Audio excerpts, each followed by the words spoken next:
و قل للمؤمنات. چه زیبا خداوند بیان میکنه، به پیامبرش میگه به بندگان خالص من، به اون زنهایی که پذیرفتن که بنده خالص من باشن، مؤمنن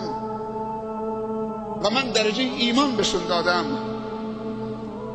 به اونها بگو که چشمهاشون را پایین بندازن اگر احساس فتنه کردن و یحفظن فروجهن و شرمگاهشان را حفظ فرمایند، ولا یبدین زینتهن الا ما ظهر منها، و زینتهای خدادادیشون را برملا نکنن، آشکار نکنن، نمایان نکنن، مگر اون زینتهایی که هیچ راهی نیست و خدا اجازه داده که اون آشکار بشه، که صورت هست و دو کف دست، صورت بدون آرایش، خدادادی و دو کف دست. اما اینکه گریبانشان یا یقشون باز باشد یا آستینشون کوتاه باشد یا از پایین لباسشون کوتاه باشد یا تنگ و فشرده باشد یا چادر نداشته باشند یا لباسی باشد که رنگهای جذاب و خیره کننده داشته باشد یا طلا و زیورالاتی که به خودشون میگیرن یا آرایشی که میکنن بعد میان بیرون، پناه به خدا اینها زینت‌هایی هست که باید پوشانده بشود و فقط برای مردی که خدا براشون حلال کرده، دور از چشم فرزندان حتی در اتاق خواب، فقط چه این زینت‌ها را آشکار بکند تا مردش را به سوی خودش جذب کند و مردش را به عفت برساند، که این مرد از نگاه به محاسن زیبای خدادادی و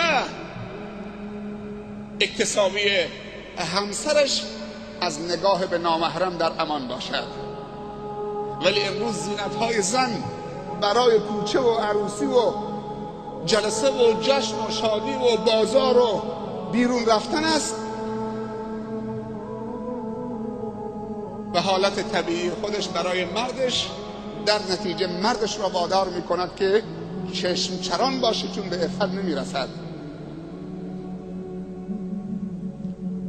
و خداوند و فرشتگان خدا چنین زنی را که سبب می‌شود مردش به عفت نرسد در تقصیر و کوتاهیش،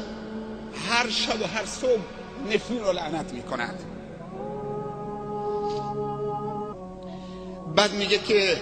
ولیضربن بخمرهن علی جیوبهن، به زنهای مسلمان، به زنهای مؤمن بگو که روسری‌هاشان را بندازن بر گریبانشون، بر یقه‌هاشون،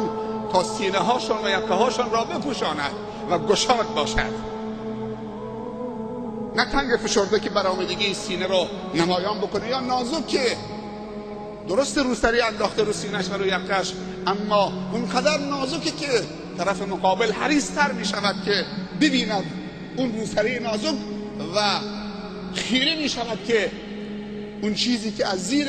اون روسری و خمر، که اصطلاح قرآنی خمر هست، تماشا کند. اما آیه بعدی درباره امر خداوند به حجاب، خداوند می‌فرمایند اعوذ بالله من الشیطان الرجیم وقرن فی بیوتکن ولا تبرجن تبرج الجاهلیة الاولی. آیه 33 سوره احزاب، خداوند می‌فرماید در خانه هاتون بنشینید و از خانه ها به غیر ضرورت بیرون نروید، از خانه ها به غیر ضرورت بیرون نروید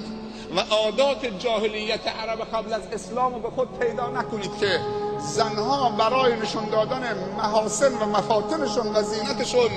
بدون اینکه کاری داشته باشن، ضروریت ایجاد بکنه، میرفتن به میدان میادینی که مردا بودن برای اختلاط، برای فتنه و فساد، برای تحریک مسائل جنسی مردا و برای انجام اعمال غیر شرعی. خداوند میگه وقرن فی بیوتکن، استقرار پیدا بکنید در خانه هاتون